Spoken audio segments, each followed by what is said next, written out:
Hi, my name's Sam McAdam and welcome to Air Chats with Air Max. Our next guest is not only the world's most travelled man, but also has the record for the most flights with Concorde at 718. We welcome Fred Finn.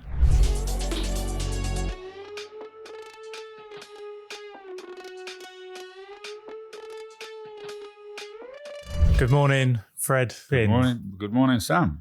Welcome to Air Chats with Air Max. Absolute pleasure to have you here with us today. I have to say it's a pleasure to be here and pleasure to be in your company. Really, I mean that. It's fantastic. Well, thank you for coming and travelling all this way because, as we know, you are the world's most travelled man. All this way is relative. You didn't fly here today. No, but I mean, it's within an hour or so. You know, that's just a short trip. Yeah. Perfect. Right, you are the world's most travelled man. You hold a Guinness World Record for that. There's another record that can never be beaten, which is the 718 flights on Concorde. 718 flights on Concorde. But where does this start? Who calculates this? Where's the data come from? Could you just tell us how this happened? Well, unlike other people in the world, mine is genuine seats in my bum in a seat. I didn't set out to break any records. And nobody knew about me until Concorde. But when I started to commute on Concorde, they said, who is this guy? He's not Lord somebody. He doesn't run AT&T or ICI. So they inquired. And when I'd done 150 flights, they arranged one of the trucks with champagne and a flight attendant before my flight from New York.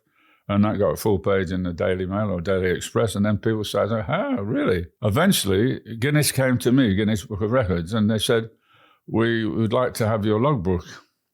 So I had a logbook, but also all of my flights were tax deductible. So I had all my tax records. And there's no better proof than the United States tax records that I did it. So I entered the Guinness Book of Records then, and I'd flown about 7 million miles at that point.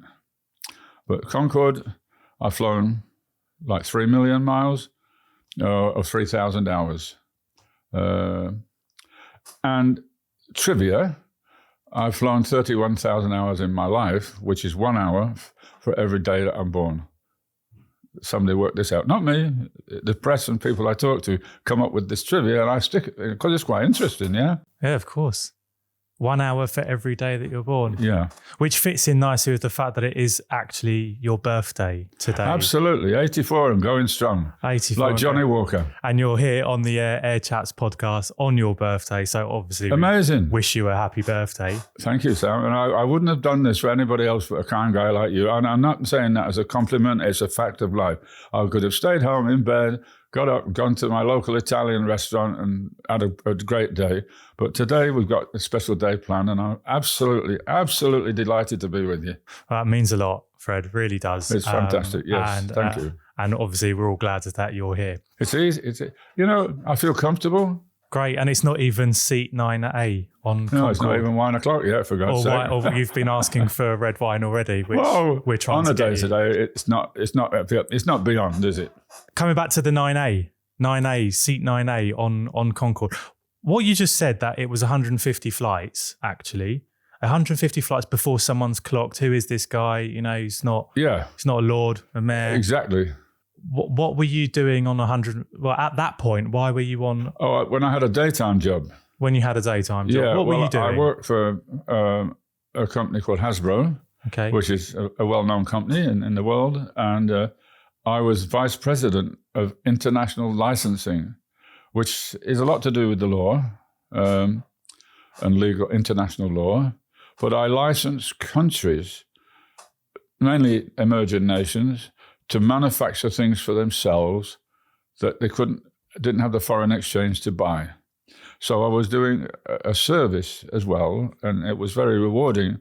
But the licensing now is known, Honda's built here and McDonald's is here. That's a franchise, but similar things. It became an international thing where, there's Chinese cars being built here. There's foreign things are being built here. We're building things in America. But when I started this in the early 1970s, nobody knew about it. So it would take about 3 years to put a contract together because it was so new. I had to negotiate with all the ministries, Labour, foreign exchange, and private sector. And all of that had to be under their laws and US laws. And working in third world countries, you know, they all expect a little bit of a handshake. A US law said you can give $25, which wasn't sufficient. So what we used to do, we'd get a flight and put all these great guys on and send them to Hamburg for a night out. You can work out what they did, but that went down very well. And it's good for business. So that's basically what got me traveling. And I'd leave them with so much work to do for the previous month or the next month. But they'd run into Fred, we need you. So I could be in Rio or Brazil even. We had a client in Brazil. Not Brazil, Argentina.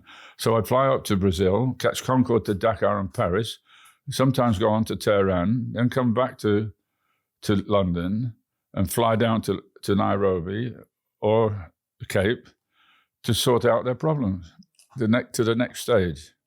And then we would bring technicians over to US to learn our manufacturing process. And one of the things I did mostly was pencils. Now, you might laugh, but I flew around the world on pencils. People call me a pencil salesman. I think that's a bit unfair. But I licensed people in a new project. We put a machine in, 2 machines, and a pencil came out at the end with no glass, and it fitted with a lead fitted inside. There was no lead then. It was all extrusion. It looked like a pencil. It wrote like a pencil. It didn't splinter. The lead didn't come out. It didn't fit. It was perfect. And so it became easy. In a real pencil, it's 17 stages of manufacture to make one pencil. And if it's too big, the lead drops out. If it's too tight, it doesn't fit. It all has to be planed, shaved, painted. We do it in one process.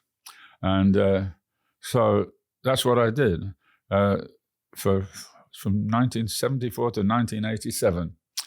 And then I'd done so much in this world with it, there's not much more I could do. So I became a consultant to the company and took on advisory roles. I was getting asked about how do you fly, what do you do on a flight. So I wrote aerial isometrics, which means you can exercise in your seat without being obvious that you're doing press-ups or running around. It means you're flexing your muscles in your leg, but it keeps circulation going. And it is always, how do you travel? I don't believe in jet lag, never had it. I think it was invented by flight attendants to have an extra day layover somewhere, because I change my watch when they close the door and think in that time and go to bed on local time. And as long as you keep yourself, you see, I think it's more about dehydration, because if you're a family, like your family, for example, and you're going to travel perhaps to Florida, well, the night before you're packing and you're thinking, Christ, did I put everything I shouldn't? Did I pack everything we need? Or will the car arrive in the morning to take me to the airport? And then I've got to go through security. Did I have anything? Oh, my God, a whole process. You're absolutely tired by the time you get to the gate. Then you've got 10 hours on a flight. And then you've got to go through the ardor of American customs and immigration. For me, it's easy. I've got an American passport, but it's arduous.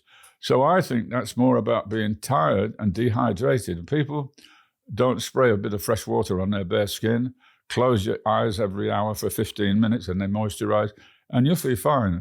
Concorde was pressurized lower than most aircraft at 5,000 feet as against 8,000. Now the aircraft today, unlike all the older jets, the air was coming through the engine and was baked and dry. Now it comes like the prop planes in through the outside, so it's much more humid. So planes today to fly on are better for your health and better for your dehydration. But I've always think you must take lots of liquid when you're flying, and you know what I'm going to say next. It's I have my glass of red wine every hour, and I feel good. I have a little sleep. Or usually nowadays somebody announces I'm on the flight, and from that moment onwards, people come, can we have a photograph? So sleep's out the window. But I just love my flights. I'm an addict. I think I was injected with it now, but I love it. I just enjoy my flights. I have a good time, and I feel at home when I'm on an airplane, which is a bit strange to say, but I've spent so many hours at it. I get this good feeling, and I like the buzz of the airports. And today they're hard work. Flying has changed a lot, from being very comfortable to being sardine canned. But yes, it's the way I've gone on, and I thoroughly enjoy it. So it sounds like the key to not having jet lag, according to Fred Finn, the world's most travelled man, is a glass of wine every 1 hour.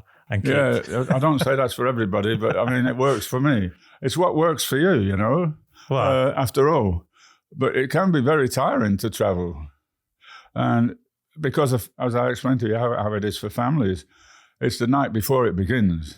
If you've got a morning flight and you've got to be early at the airport, God, you're crackered before you get on the plane, really. So how did you do it? How did you manage all this? When were your feet on the ground? You know, when I go through the security, my belt's off. My things that should be in the pocket of my jacket, which comes off, and you just go through. You make life easy for yourself. I mean, I usually get one in front of me who's got 25 bottles. I only need one, and it all comes out in front, and it takes 20 minutes for them to get the shoes off. But it's just, they know today to go through security. It tells you less than 100 mils, you know, although that's changed. Now, in most airports where you don't have to take your laptop out, you don't have to do anything, except I saw this week that some of the airports reverted back. And I think that's because the machinery hasn't proven to be as good as it should be. Don't make it hard work, make it easy. And if you think about it, it's prepare yourself. Because it is a bit of an ordeal if you get stopped and all your underwear comes out and clothing everywhere, and if the bell goes off when you go through the bloody thing, you know. I mean, it's really can be quite. And the search procedure is not all that bloody handsome, is it? I mean, with sticks going up and around you, I don't know. Anyway, I prepare for it. I don't normally have a problem. I imagine it's quite different flying today and going through security today and through airports today to when you were departing from JFK and jumping on Concorde. A completely different flying experience. How would you compare? I mean, 718 flights on Concorde is quite fascinating. Like we said, no one will ever beat that record. Not now, no. That's mine. That's got my name engraved on it. That's yours, and something of a celebrity because of it. Just how good was Concorde in your opinion? There was a golden age of flying when everybody used to dress properly. The seats, there was two classes. It was first and economy. The seats were spaced apart. I started by flying in the back of the bus. But if I would fly with Pan Am or British Airways on early days of a 747 or a 707, there were 3 or 4 seats across in the middle. I don't know how to take the arm out. There's a little key underneath, and put them in the luggage rack, and put the blankets between the seats, and I got the first lie flat seat. And if there was a spare, they say, we've saved the 4 seats for you, or saved the 3 seats, because I was flying regularly, long before Concorde. And then the old prop planes, 714 was a Stratocruiser. It had a lounge downstairs. Ian Fleming used to love that, flying on that. And they had luggage racks that turned into beds. And then you got breakfast in bed in the morning.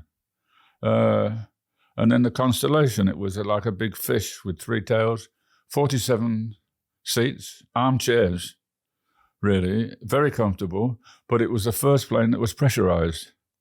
So their advertising was it could fly at 12,000 feet above all the turbulence. I think Singapore Airlines might have something to say about that. But that was the age and the era of luxury flying. And it wasn't, as people say, it wasn't beyond the reach of normal people, as I wouldn't have been doing it otherwise. Living in America, I didn't know very much about Concorde. Not as much as I would have done if I'd lived here all the time. But I did get an invitation to fly on the very first flight return flight from Washington to London. And in Washington Dulles, the gate, there's no lounges. The gate comes down, the boarding gate, and it drives out to the aircraft.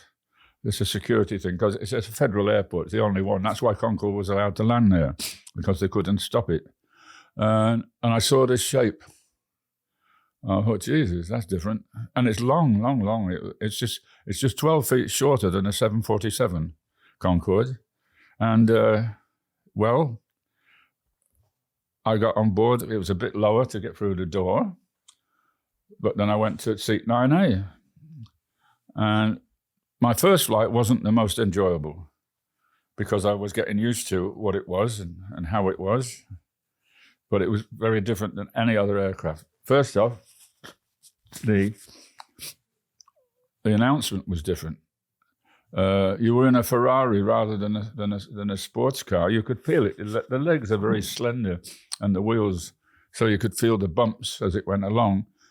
Typically of a sports car, like a Ferrari or something. But also, you always got a whiff of aviation fuel. So if it wasn't high enough on adrenaline, you got this whiff of aviation fuel just to cap it. And then the announcements and the speed down the runway, because it was the only commercial aircraft that had afterburners, like a fighter, the flames coming out the back, giving it 30% extra thrust or 20% extra thrust. So it got down the runway in quite a speedily fashion. And takeoff it was nothing like anything else. Most people would say it pushed you back in the seat. Some lady said it woke up every organ in my body, and it never actually did that to me, but it was thrilling because I was more interested in the technical aspects of this beautiful plane. You know, it's a piece of art in the sky. And then the captain's telling you, now we'll switch off the reheats now until we get over the water. And then at about 9.98 Mach, just before the speed of sound, which is still faster than a subsonic, they say, well, ladies and gentlemen, now we're going to bring in the reheats 2 by 2, and all you could feel was somebody tapping on your shoulder. And that Mach meter would go from 0.98 up to 1.1771. At 1.71, they turned it off, and Concorde became the most economical flying machine. It never went at level altitude. It was climbing because it burned off fuel from 39,000 to 60,000 feet. But at that altitude, it was in its element. This plane was economical. It burnt fuel, but it was economical at that time. And probably in the crossing, probably not much more than for an hour, because as soon as you're reaching about 60,000 feet, well, it was time to feed you the food.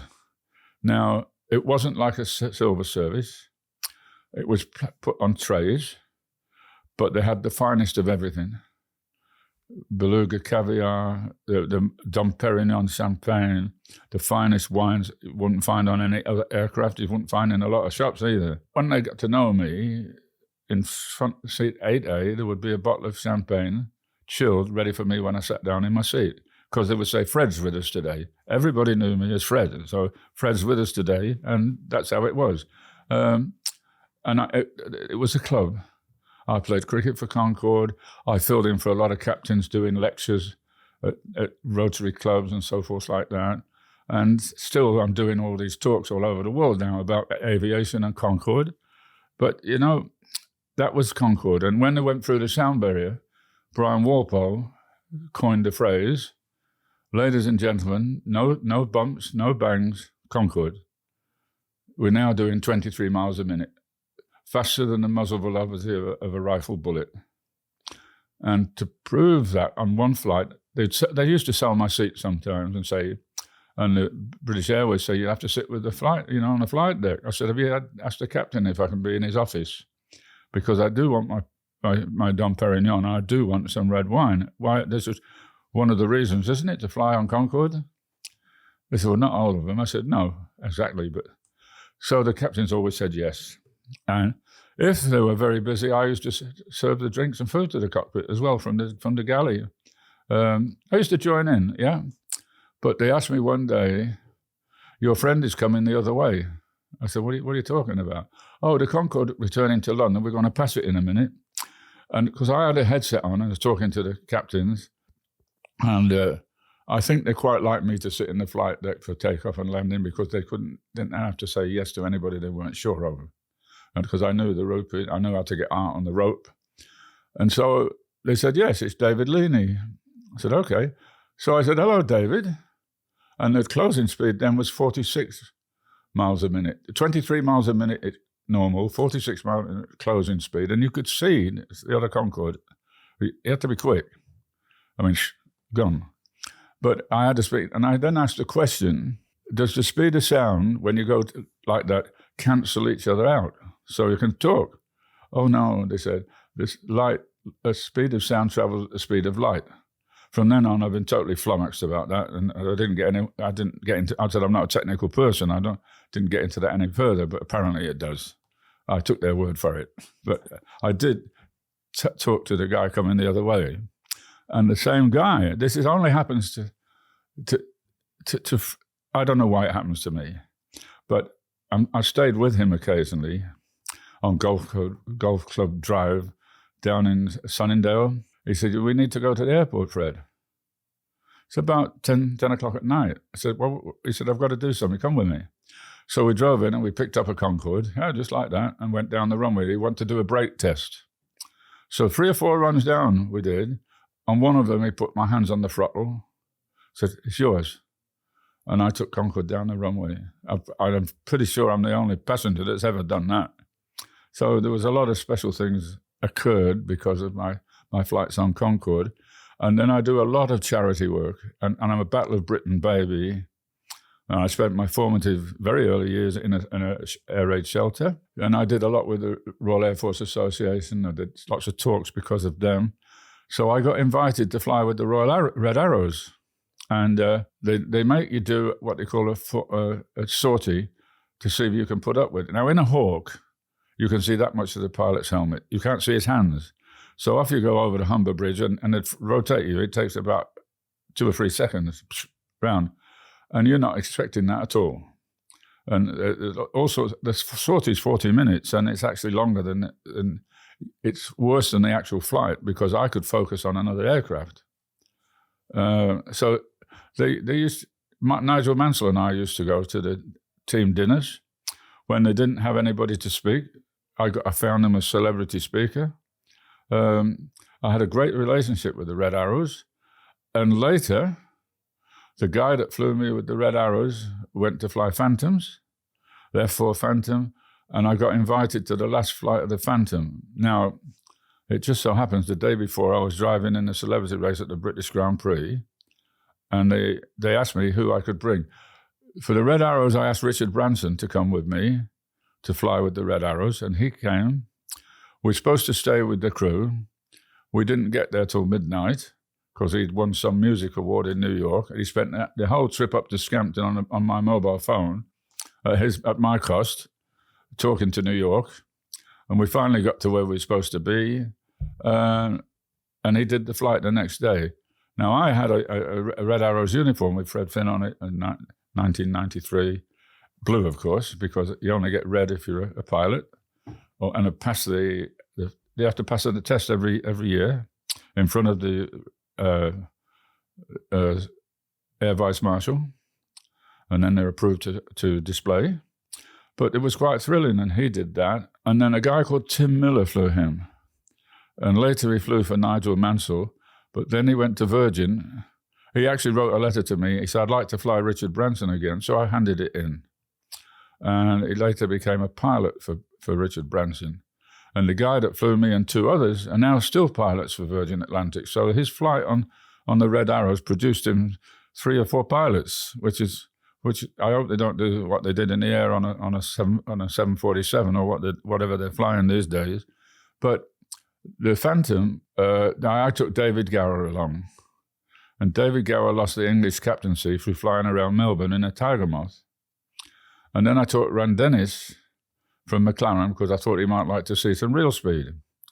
So I asked him, and he thought I was telling him a load of porkies, and he said, yeah, we'll do that. We'll fly up in the McLaren jet as well. I said, you just can't do that.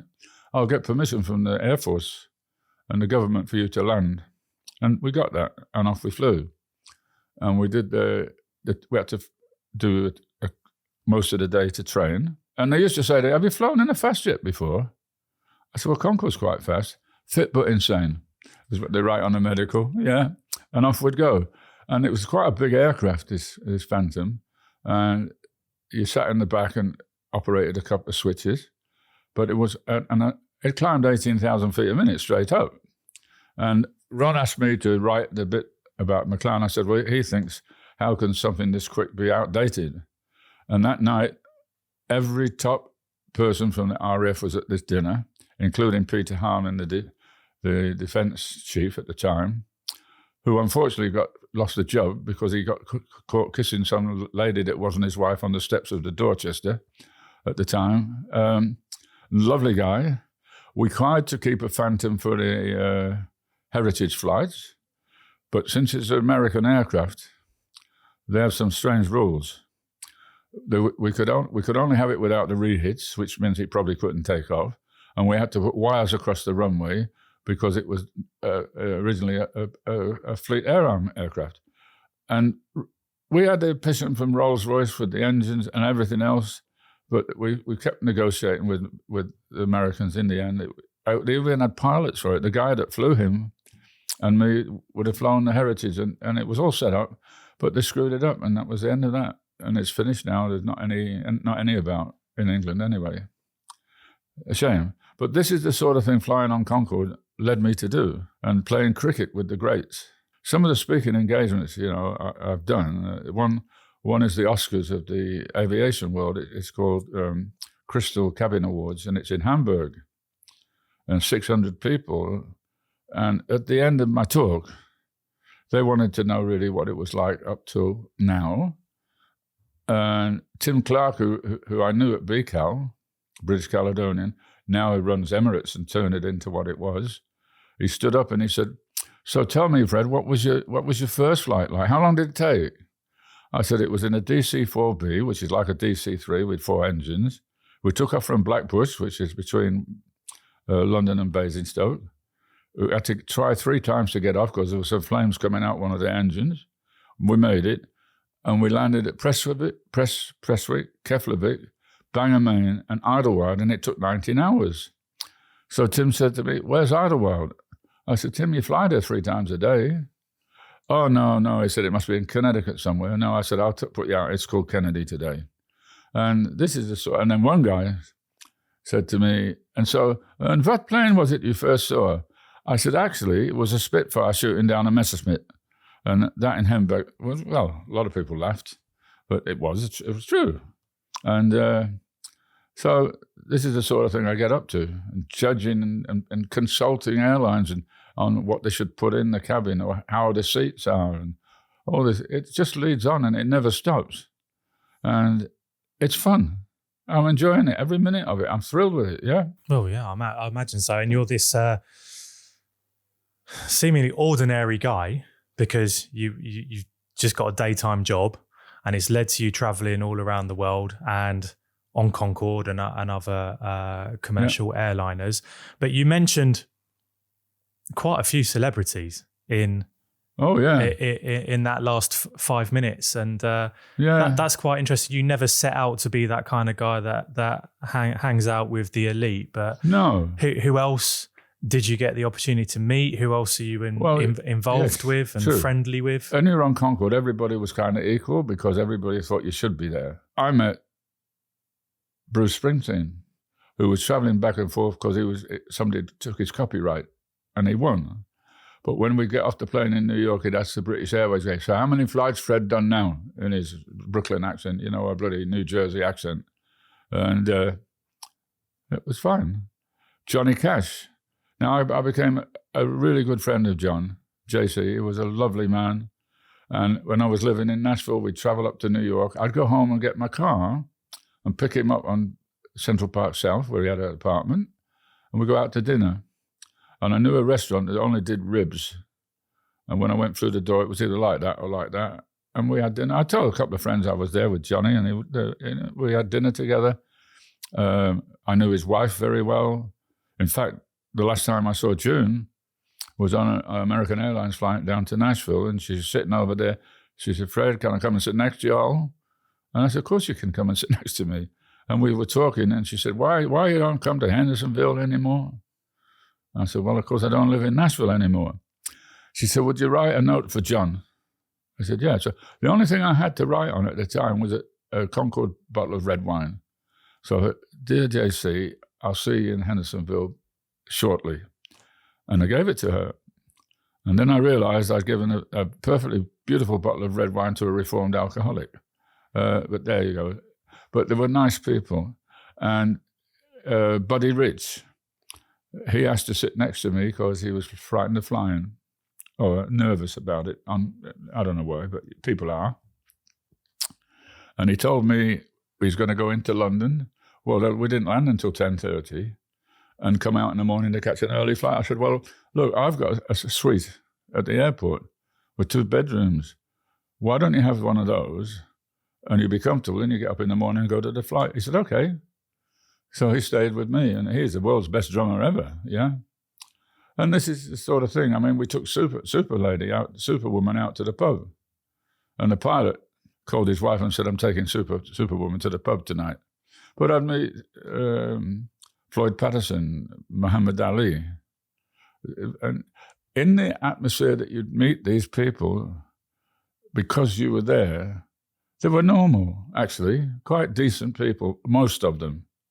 I mean, you had some that were a bit quirky, but the ones I remember well were the ones that were genuine, yeah? And on a Christmas day, British Airways didn't fly from Heathrow, and for years, Air France said, why don't you come and fly with us, and we'll give you a night in Paris the night before, whatever you want.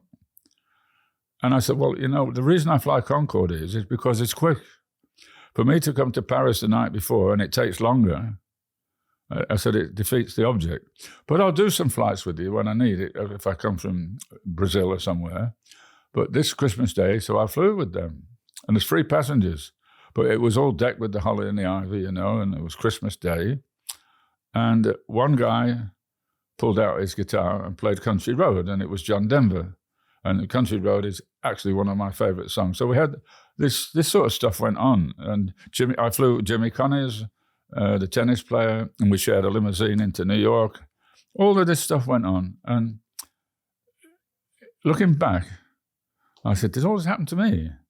You know, because sometimes it's so up there, gone out with the fairies, that it was, but I handled it because I enjoyed it and because I remained who I am. And that's a big statement for me, what I just made, because I'm no different a person than when I started flying, except I've got experience and I know how to handle it. And I know how to handle perhaps the fame without being an egotist and arrogant, which I'm neither. I'm proud of what I've done. Why wouldn't I be? I mean, it's quite unique. But it didn't give me the right to be where I am. And as I say, I go to Kenya. I've been going there since 1958. It's my favorite place on God's earth because it's actually almost perfect. And my friends down there are so nice. Hospitality is good. I have the respect of people there for 40 years, and it's reversible.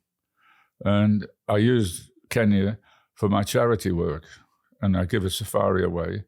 I've raised a lot of money. I've raised millions for charity. And I'm very fussy on the charities I work with because so many charities have so many executives earning Christ knows how much money. And I think that's not the sort of charity I want to work for. So I work with a charity where 90% or 95% of the money goes to where it should be. And I've been in Kenya and presented a check for 50,000 to President Moi with the British High Commissioner. But I know when that money goes into the bank, what it's paid out for. And I know it goes exactly to my Mount Kenya orphanage, from where they had nothing. And now they have a bed each. They've got animals, pigs and sheep, chickens, and the kids are happy. I've done a lot of this for the orphanage. I set up the whole Lord's Tavern cricket tour to Kenya for the charities, but I said it has to be for Kenya charities. But I had 5 international cricketers in my side, and it was like Nairobi Club with the marquees around, was like Lord's or Canterbury Cricket Week. It was something fantastic.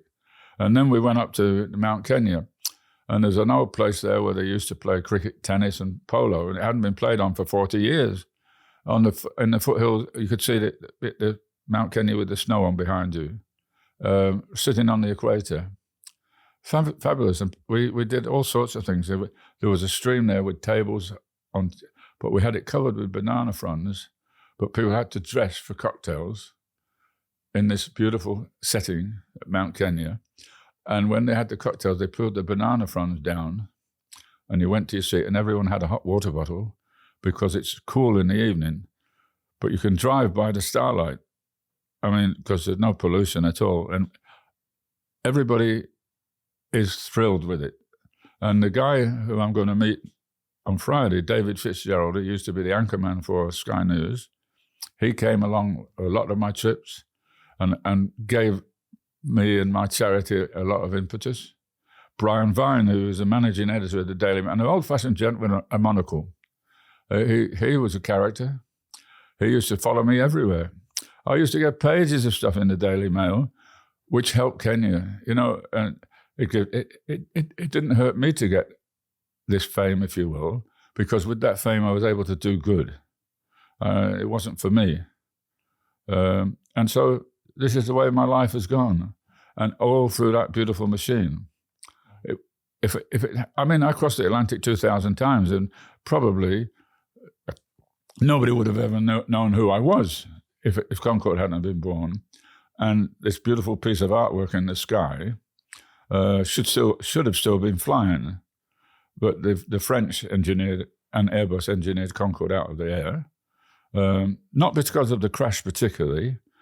The crash was 5 human errors. It wasn't an accident. It was actually human errors.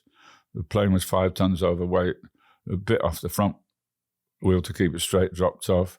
The engineer cut the engine that was on fire without command, and the pilot should have gone around it, and he didn't.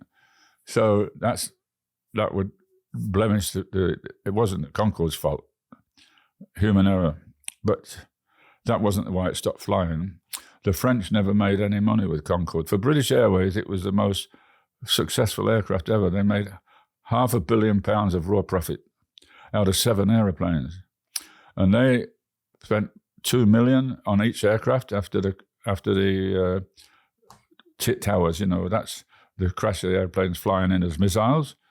And they were ready to fly for the next 5 years. They had even updated the seats, lined the tanks, they put new stuff in, and all those, because of the deal was if one wanted to fly and the other didn't, they could assume the maintenance cost of the other carrier.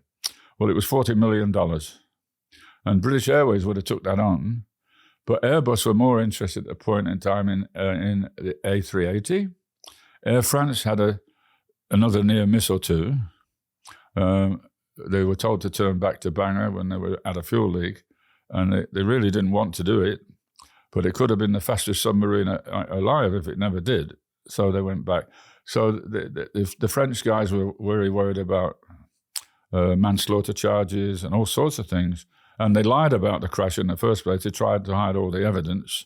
And people like Mike Bannister, who was on the committee, found the evidence. And John Hutchinson, it was a cover-up, that crash. And then they doubled the amount they would pay. They'd have to pay to 80 million. And then they couldn't, it just wasn't possible. And even they wanted to fly that winter, because it stopped in October 2003, to Barbados. It was full. You go in the morning, have a round of golf and come back in the same day. The CAB, Airbus, and Air France said no.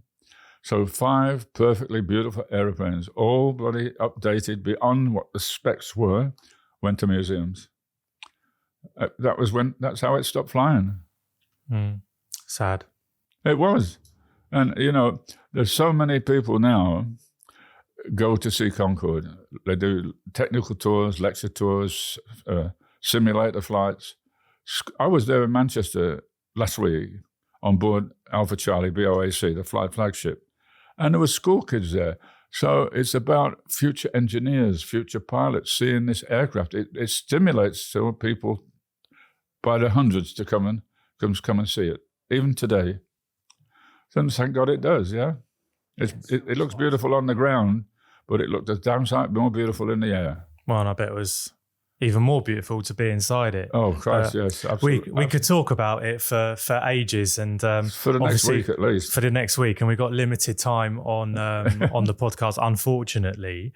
However, coming back to aviation and your record in general, I think what I'd like to have some kind of quick fire trivias from you. Absolutely. From anything from, let's just cover the amount of countries you've visited. It's probably easier to cover the amount of countries you haven't visited. Well, I've done 150 countries which is in total which now, is insane. But I haven't visited North Korea, and I've no actually particular desire to do so. I haven't been to Syria, and that's not because of political assassinations. In the past, I've never had an opportunity or wanted to go there. I've been to every African country south of the Sahara. I've been to Australia. I've lived in Australia for a little while. For me, Australia's got too many snakes, tree spiders and stuff that bite you, and there's no cure. And it was a long way from everything. I was commuting from there to New York, and that didn't just do it for me. Where else haven't I been? Well, I haven't been to Antarctica. And I've been invited on ships, and I'm not particularly interested to go there. I've been to every South American country as well, and I've been to every state in America, because quite an interesting story. I was working for a company in Canada called Napa. It's still in existence. They transferred me to New York, and on the Iron Building on the 26th floor, it's the one down Fifth Avenue that looks like a wedge. My boss said, "Can you see that? There's an Oldsmobile Cutlass down there. It's got European suspension. It's your car." I said, "It looks like a dinky toy." He said, "Well," and they wanted me to show a pump. It was about the size of a mobile phone and probably 2 inches tall, to the hospitality industry and to the automotive industry. And they said, "There's $400 a week in your bank account, and there's a credit card. Off you go." Now, it took me 17 weeks to drive to every major city in the USA. And even going up to Denver, they had to alter the carburetor because of the thin air. They charged me $8. And then the same when coming down. And I drove up to Seattle and every other place. And the greatest thing I had in America was an English accent. And I never, ever tried to change it. Maybe slightly, because you do pick up on the local vernacular and local sayings. I mean, when I had a friend there, I went to see, we don't lay in the morning here, we lie in, if you're talking to my wife anyway, and similar things. But people used to say to me, "Oh, I could listen to your English accent all day." Well, does a nighttime work? Oh, yes, occasionally it did. And so I was a young guy, and I was single and free, and what an opportunity. And it took me, as I say, 17 weeks. The car was fantastic. And then eventually I was in New Orleans, and a guy said to me, "Where are you going now?" I said, "To Jacksonville, Florida." He said, "Follow me." Now, there was an interstate that hasn't been opened yet. He said, "But I drive along it every week." He said, "I know where the bridges are. I have to come down and go up the other side because there's no bridge." And I followed this guy along this interstate that hadn't even been opened yet. And I thought, if we'd have got caught on there, well, there's lots of things if we'd have got caught doing in those days, probably. But when I got to Jacksonville, I decided that's enough now. I had it. And I didn't get out of the car except to fuel it until I crossed the George Washington Bridge, 1,500 miles away, and got home to my apartment in New York. And so that was how that worked. On that trip, I was in San Diego, and I decided to walk across the border to San Isidro into Mexico. And somebody put a gun in my ribs in a bar and said, "Follow me." I said, "Of course, sir. Yes, absolutely." And they took me to this rundown, walking this little rundown motel. And they took me to this room. They said, "That's my daughter. You've got to marry her." I said, "Am I really?" And she looked like the arse end of a horse, to be honest. So it wasn't going to be anything I wanted. But they kept me there all night. In the morning, I had to go to the toilet, and it was an alleyway, and I ran like bloody hell, and there was a bus. And I jumped on the bus, and thank Christ it went to the border. And I've never been back there again, ever. But that was what happened. And another occurrence, my American wife flew to Hamburg to meet me for dinner. And I was flying from UK, and we landed, and we stopped there. And we were way away from the gate. And all of a sudden, there was tanks and army guys around the aircraft. And I said to the flight attendant, "What's going on?" "Oh, we're waiting for a gate." I said, "Well, we've been here 2 hours now, and what's all this stuff doing around?" And with that, doors open at the back and front, and guys run out with guns and grabbed 2 people and pulled them off. So I got to the hotel for dinner about 2:00. And my wife said, "So what happened to you?" I said, "Well, there was attempted hijacking." "Oh, really? That's a good story. But it was in the press in the morning, and perhaps that's why she's an ex-wife now." Yeah. And all this sort of stuff goes on. Yeah. I flew from Cape Town, from Johannesburg, to Malawi. And it was raining like hell. And really, we shouldn't have gone on, because the first time ever, I was pushing myself off in the seat, because it's mountainous around Malawi down the old airport. And I was pushing myself out in the seat because I could see the birds walking along on the bloody ground in this rain. It was unbelievable. We never should have done it. And I said to the pilot, "Thanks a lot, pal." He said, "Well, I had a party to go to." That was all this sort of stuff, and went on. When I went to see, I was talking to you last night, I was going to see my friend in the east of, after my first trip to Nigeria.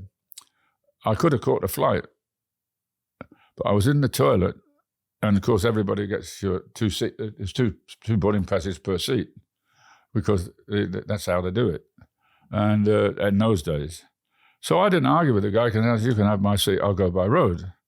But the airplane landed 4 miles short of the wrong way, because they dipped the tank in the wrong measurement, and it ran out of fuel, and quite a lot of people were killed. And there, but for the grace of God, went I. And thankfully, I got away with it. And another near miss. This is why people like to fly with me. I'll tell you why in a minute. I was supposed to go to Singapore, but I was going to fly with my friend John Hutchinson to Bahrain. And they stop in Bahrain and change crews, and then go on to Singapore. And I was staying with a captain and his wife. Anyway, I couldn't make it. I phoned and I said, "I tell you, I'll catch up with you in Bahrain." Anyway, he called me from Bahrain and he said, "It's a good job you did and made the flight." Because somebody sat in 10A in a wheelchair and stabbed a guy that sat in your seat in the head, and it missed his brain by 2 millimeters. And apparently he'd never been the same since. So, yeah, that was a bit of luck. And I landed with the wheels up. So I've had an attempted hijacking. And when I landed with the wheels up, if you fall off a horse, you get back on. So I was going to meet my chairman in New York. You're talking about the landing gear? Yeah. Was retracted? Yeah, it didn't come down. What flight was this? It was a flight from London to Kennedy. And so I went straight to the nearest airline desk I could find, and it happened to be SAS to Copenhagen. And I said, I'll take a ticket. And we're flying around New York for about an hour. And I said, "Why are we doing, we have a problem." I said, "Well, with an hour, we'd have either gone back or gone on. Is there a bomb or something?" Shh. And apparently somebody phoned up to say there was an explosive device on the aircraft. Eventually they cleared it. So, you can fly for about 100 years now without any risk of incident. And for me, it's going to be another 300 years before I have one. So people like to fly with me. I'm quite safe. So that's my incidents, yeah? Yeah, well, 31,000 miles, and those you're going to have some stories to tell, which aren't also pleasant. Absolutely. Yeah. But like you said about the amount of time you have to fly statistically for something to go wrong, and even then it doesn't necessarily mean it's going to be a fatal thing. So when you look back on it, it could be fun at the time. Could have been. You got your brown shoes on, I'll tell you. Wrong place at the wrong time. With 9.8. Wanted to backtrack a little bit. Why on Concorde? You said it wasn't always 9.8 because sometimes you're in with the crew on the flight crew because someone's taken the seat. Why was it 9A? Why was it 9A? It happened to be the first seat they put me in when I flew.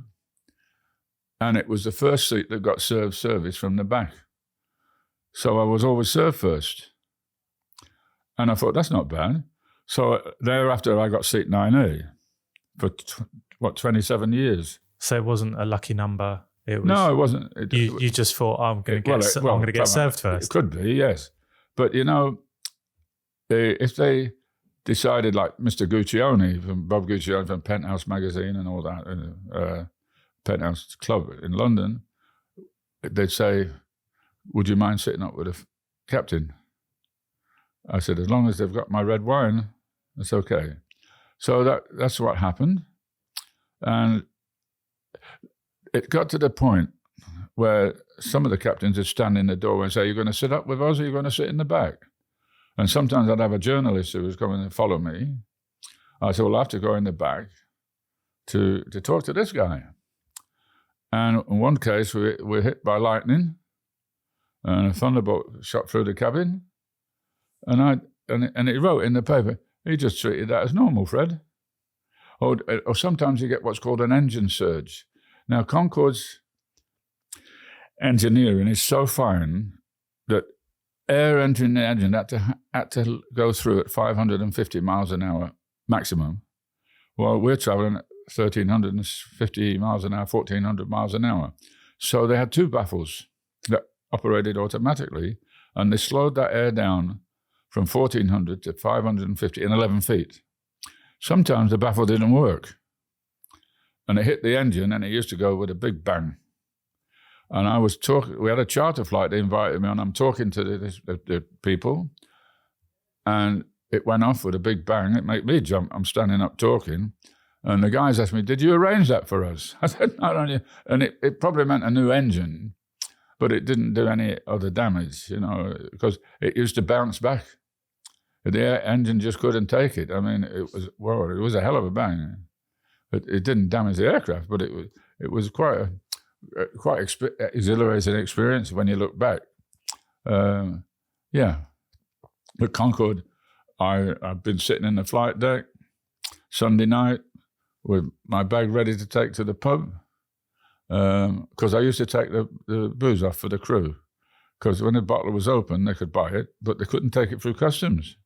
But I could, because the customs gone home, in the case of open bottles. Anyway, I'm sitting on the flight deck and we're landing, and Air Nigeria, their Sky Power, hadn't quite cleared the runway. Now, Concorde, with low fuel, and they put everything on, is like a fighter. And I'm saying to Norman Britton, the pilot at the time, I said, well, there goes bloody Sunday night. It's closing hours. What are you doing? And it's the sort of things go on. Lots of interesting things happen when you're on the flight deck. And I knew it. And I did lectures on the QE2 about kinetic friction, because I don't know if you're aware that Concorde goes 11 inches in flight, because the nose, the prong on the front of the nose is the governor, speed governor. When it reaches 125 degrees C, it would slow the aircraft down. The body would be 100 degrees C. Anything more than that, as it's made out of normal materials, would start melting. And I thought, I wanted to find out how hot it was one day, so I put my finger through the hole in the door. Christ, 100 degrees of hot air, Jesus. And it was warm. And there was always a heat haze just above the edge of the wing when you were flying. You could see this heat haze. But the flying of the Concorde was absolutely special, and people say there's no room. I could stand full length in the center, and most aircraft, if you're near the window, you've got to bend a bit. But they made the seats so contoured that my feet used to sit right under in front. And let's face it, you're only on it. My fastest crossing was 2 hours and 55 minutes from London to New York, New York to London. And that's not the fastest. The one in New York in Intrepid Museum did less than that. But I'm one of two under 3 hour flights across the Atlantic. Wow. I mean, imagine, it's the only aircraft, you leave London in the winter and it's dark, you're going faster than the rotation of the Earth, and the sun comes up from the west and you land in daylight again. It's quite amazing. You can chase the eclipse and stay with it. And for you, it was just a commute. But it was my bus to work. It was your bus to work. Yeah, it was. And these captains and pilots that flew this majestic aircraft were your drivers. That's how you refer to them. Yeah, chauffeurs. These guys flew me to work. If there wasn't for people like me, they wouldn't have had a job, would they? No, true. You've you spent quite a bit of money on Concorde. $2.5 million, apparently. I mean, again, Concorde was losing money, and Lord King, John King, told Brian Walpole, you know what, you've got 2.5 years to make this profitable or we have to cancel it. So they actually asked people how much they thought they paid, because usually the PAs and secretaries do it for these sort of people, yeah. And then British Airways said, wow, bloody hell, we'll tell them what value they're getting. No, we'll charge them what they think they should be paying. And with that, it turned around to 50 million profit within the 2.5 years per year. Some of the experiences, I had with that, and because of that, when I flew with the other carriers, my itinerary was always most travelled Concorde passenger, a special account. I mean, I really was treated very well. Right now, I had an agreement with British Airways. They asked me if I would become an unofficial, not promoter, what's the word I'm looking for? Ambassador. They wouldn't want to employ me. They wrote this because that would take away the purpose. But they would give me 4 tickets, first class or Concorde per year for me and my family. I said, fine. That was written in 1984, signed by the president in America and Brian Walpole, the fleet commander of Concorde. And it was, and they activated it. But you see, I was flying so much that I never used a free ticket on a business trip. That to me wasn't the way it should be. Free ticket is quite not right, because I earned that ticket. So it used to be Space Available, then it became guest of British Airways. But there came a time when Colin Marshall and John King left, and I asked for a ticket. Oh, they said, the guy that wrote that contract has left the airline, so it doesn't matter. I said, it was a good job he didn't buy any 747s then, wasn't it? And they're cancelled. And when they had a problem with the baggage in Terminal 5, they invited me to come and talk about how it was in Terminal. It's a beautiful terminal. And they had a Concorde lounge, so I went and sat in the Concorde lounge and had all these photographs. When I'm flying 2 weeks later, they wouldn't let me in the Concorde lounge. Because when I had the flights for my unofficial ambassadorship, as it were, or goodwill person, they called me, they cancelled any mileage points I would have got. And I was happy with that, because there was none of this thing between airlines. It was strictly just British Airways, whom I live with, basically. So, yeah, and I said, well, that's nice. And so it became a bit of a battle. And successive people at British Airways wouldn't recognise it, you know. And I said, and they're still using my name. It comes out whether I like it or not. My goodwill with Concorde is not going to stop as long as there's a Concorde, you know. So I've known every CEO. Colin Marshall was going to give me a black card, which meant there had to be a director to see me off. It never actually came out in time. Then they decided that Willie Walsh came and they took them all in, as I understand it. But I have no card. I've got no executive card. I've got nothing. And they won't recognise this up till now. And during the pandemic and everything else, I didn't bother, But now I've said to them, we need to resolve this. Either you give me the contract or the tickets you owe me, and here's the tickets they gave me on it, so it was activated. It wasn't me thinking a dream. I know you won't pay me the money for it, so what you should do is load me up with a gold card, life gold card. Now, for Concorde, I flew 3 million miles, and there was quadruple points for that, so that's 12 million points. And I flew 8 million miles on first class, and that was triple. So that's 36 million points they owe me. I said, just pop those on a gold card, and I'm 84. I'm not going to be flying for the next 100 years. That will satisfy me. And so actually, we're going to talk with Sean, the CEO of British Airways, to try to resolve that. Because I've never mentioned this publicly before. This is the first time I've ever mentioned this, because I love British Airways. They may not be the best.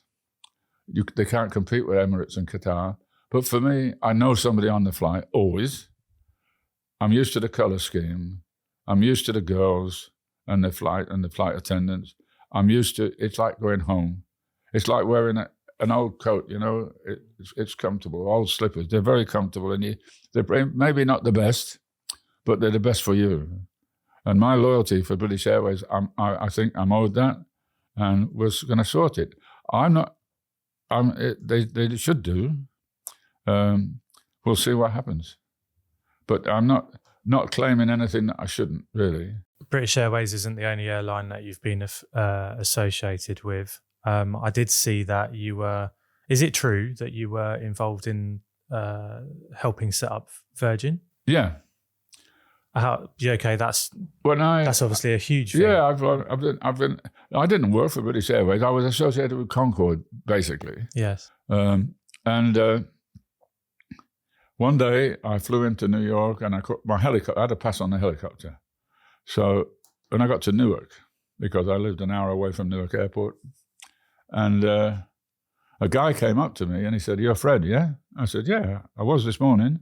So he said, "Well, Richard Branson would like to have lunch with you." I said, "Good, I'll be back in London in 3 or 4 days' time." He said, "No, that's tomorrow." I said, "Well, how long have you known this?" He says, "It's early morning." I said, "If you called me 4 hours ago, I could have stayed in London."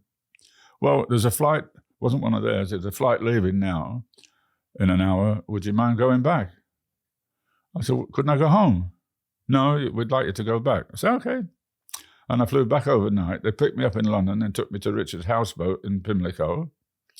And I spent 4 hours with him, alone, him and I, with a chef. Well, just sorry to interrupt, Fred, but what was he to the industry back then? He'd just started Virgin. He'd just started Virgin, yeah, okay. 40 years ago next week. So he was known for his record. It was a record label that Richard started. Yeah, yes. Phil Collins and Mike Old were the people that really funded Virgin Atlantic. From his records. And because of them, he never flew to South Africa during apartheid, because they said they would withdraw from his record company at the time, as I am told. I don't know if that's true or not. So you're on his houseboat in Pimlico, just you two? Yeah, I sat with him for 4 hours, and I suggested a limousine and perhaps of this upper class. And he's acknowledged that.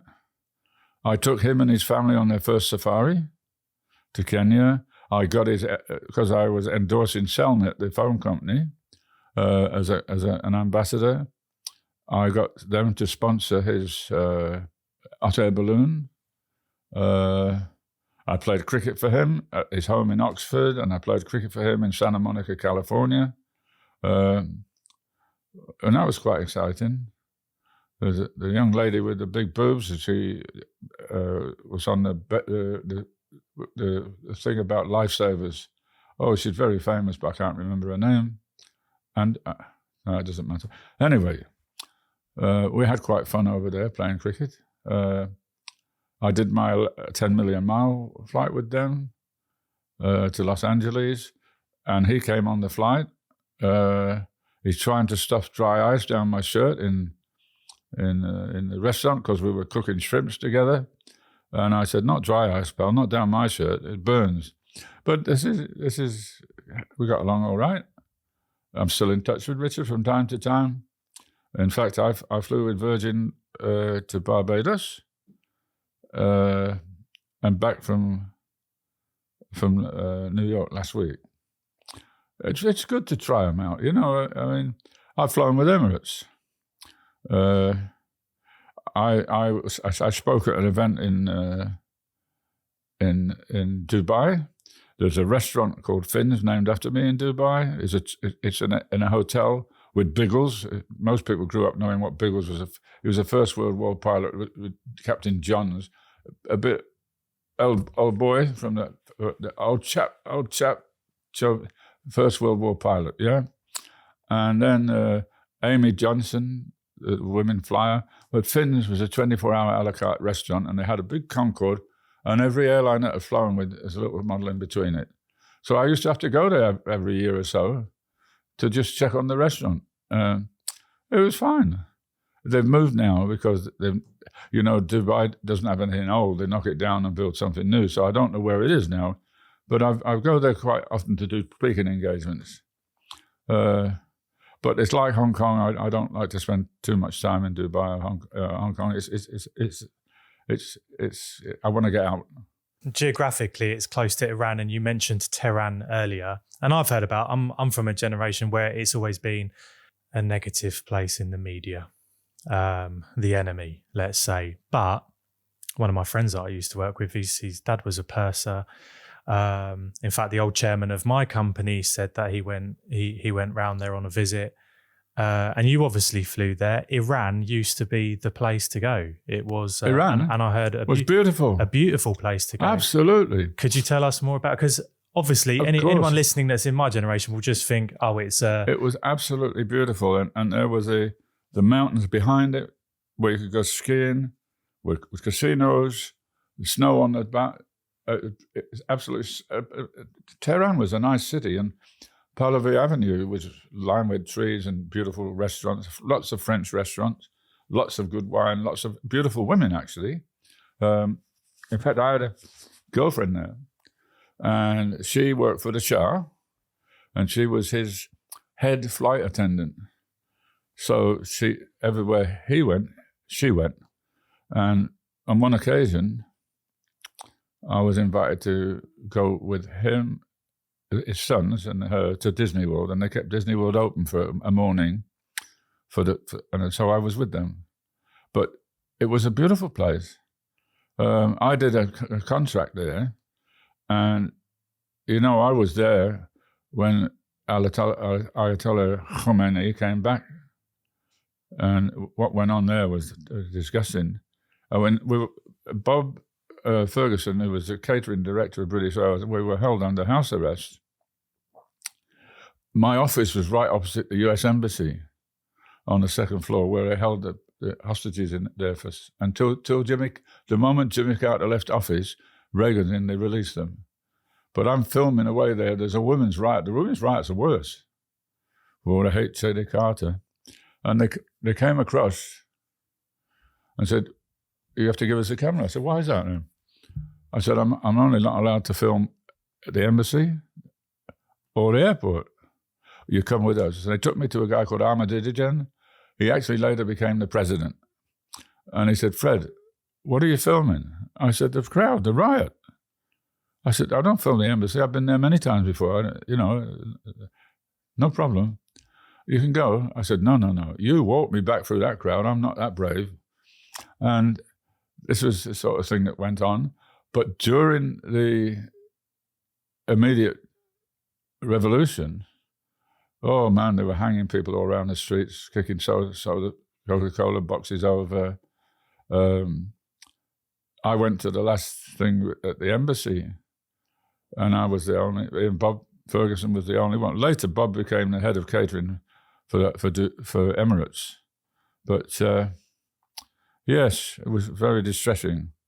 And the young lady that I probably would have married, well, that was out the window because she would be frightened to be in touch with. It just didn't happen anyway. I couldn't go back. When I did go back with a British passport issued in New York, they were even inquisitive about that. But you could go anywhere, and before we were released, you could go to any shop. They'd take any type of currency you had, even a check. So I wrote a check on my bank in New Jersey.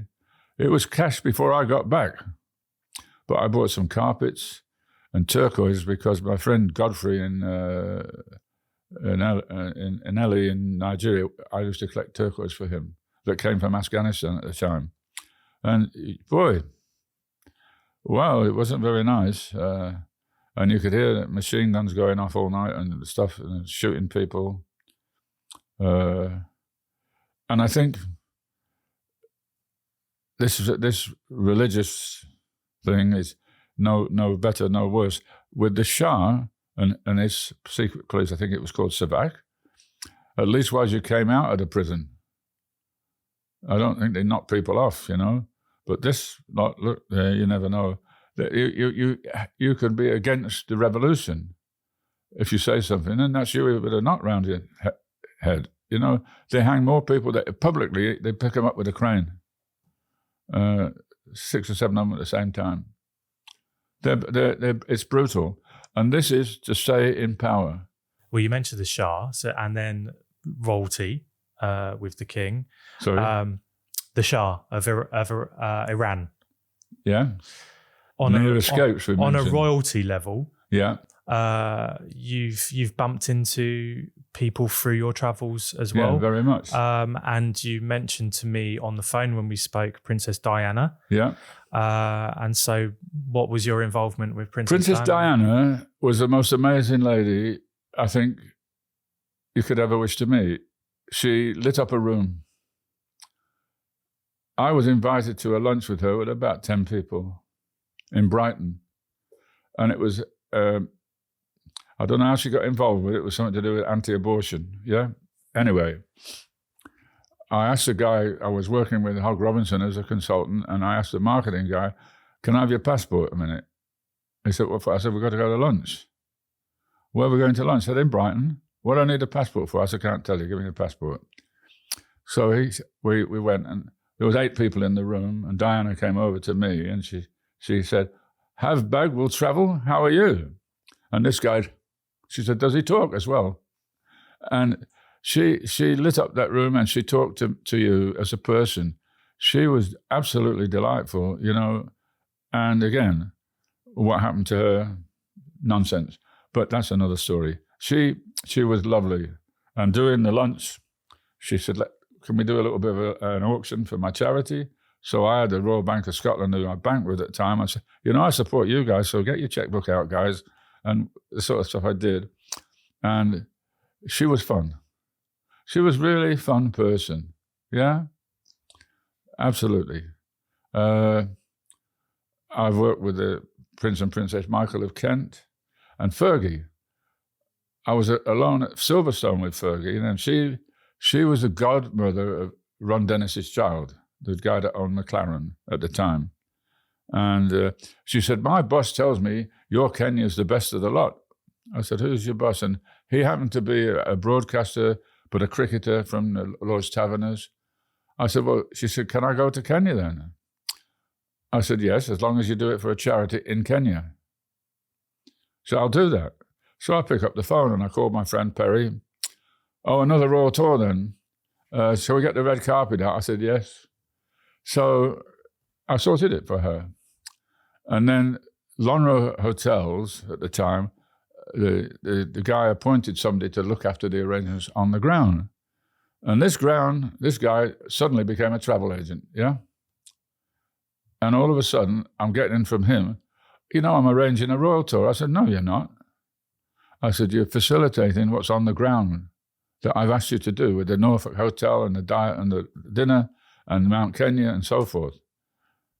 And so he kept this up. And when I flew down to the dinner, she said, hello, Fred. I said, do you know this guy? Yeah, he's been around helping when I needed something. Well, he said he just arranged his tour. Well, she said he's nuts. But she was very intelligent, very lovely. She was, I think, wrongly cast as a freebie pusher. I think she really was, because she worked hard for my charity. And it was all on private property, so they could keep the press out. When they took her to the coast, they let the press in, and there they are with the photographs, Princess Freebies and all this, and Princess Pushy, all very unfair in my opinion. Whatever they say about her, you know, she was bankrupt. She put it right. She's a very bright person. You know, she's good fun to talk to, and yeah, I rate her very highly. Others, no, I'm not going to talk about. But you can't help getting political sometimes, can you? But I took Richard Branson and family on the safaris as well, and you know, a 2-week on safari with a guy, and you get to know him quite well. It used to be, if it wasn't on one sheet of paper, Richard wouldn't bother reading it, and because he didn't need a lot of palaver. It is. And when I did my 10 million mile flight, I got a week on This Morning show, and I went on to how to pack all this and this, and I took the video to him, and he got his daughter to play it, who was a teenager, a youngster at the time, yeah. So all this stuff goes on, and it still goes on, all because I travel. That's all it is. All because just because I travelled. And thank God I was a wartime baby, because a lot of the military stuff that I did was because I was born in the war. And because it was D-Day's about wartime, yeah? And in my lifetime. So I think they found in me a willing runner, as it was, to promote what they do. And I proudly do so. Yeah. And that's a nice way to wrap up, actually, which is sad because we could go on for weeks. I'm pretty sure. Let's do another one another time, because I think you need your own podcast, basically. Well, getting the time. The amount of guests you'd be able to bring on would be we can phenomenal. try. I mean, it's getting the time to do it, because I'm not on the ground that much. But once this book of mine gets gone, Sonic Boom, probably out next week as far as the flyer goes. It'll go live. It's got two. Well, we'll be out by the time this goes out. Yeah, well, it's got two chapters on Concorde, a large one on Kenya, a good one on cricket, a good one on my childhood, and the foreword, when I was playing top-level cricket, was written by Geoffrey Boycott, a friend of mine since 1968, and a better friend you'll never have. His promise was his bond, and he's kind. I don't care what other people say about him. I can only speak as I know. One funny thing about Geoffrey, he lived at Woolly Village in Yorkshire. He didn't have a pub. So we go to the next village for lunch one day, and there's a beautiful lake there with all these wonderful ducks on it. And I said to his lady, I said, crikey, that's beautiful. How come they're there then? She said, well, they used to send him a frozen duck when he got a duck. And he didn't like them killing a duck for him. So he asked for live ones. And I said, Fari, you didn't get that many ducks, did you? I will not repeat what his answer was to that. But this is the relationship I have with Geoffrey. He's direct. He's kind.